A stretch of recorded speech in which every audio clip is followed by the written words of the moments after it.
Pemirsa, stok BBM di Sumatera Selatan masih dalam kondisi aman. Masyarakat diminta untuk tidak panic buying, sembari dengan menunggu kebijakan dari pemerintah terkait simulasi subsidi BBM dari pemerintah pusat.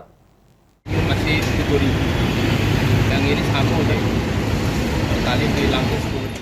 Menanggapi kepanikan warga Sumatera Selatan khususnya di kota Palembang terkait antrian panjang kendaraan di sejumlah SPBU untuk mengisi BBM subsidi jenis Pertalite. Gubernur Sumatera Selatan Herman Deru memastikan belum ada kebijakan kenaikan BBM. Bahkan pemerintah Provinsi Sumatera Selatan masih menunggu keputusan yang akan diambil dari pemerintah pusat terkait kebijakan subsidi BBM dari pemerintah pusat sehingga tidak membebani masyarakat.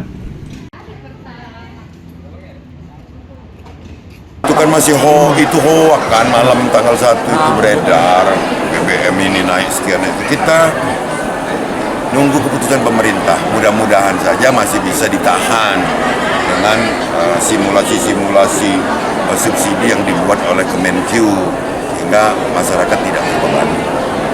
Sementara itu, Hedriansyah, Kepala Dinas ESDM Provinsi Sumatera Selatan mengatakan, hingga saat ini pasokan BBM di Sumatera Selatan masih dalam kategori aman hingga 23 hari ke depan, mengikuti ketersediaan stok BBM secara nasional.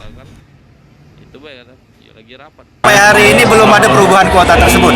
Itu Pak yang kita ini. Berarti kalau untuk kebutuhan stok kita nyampe bertahan berapa hari ke depan? Kita ikuti yang kuota stok nasional itu.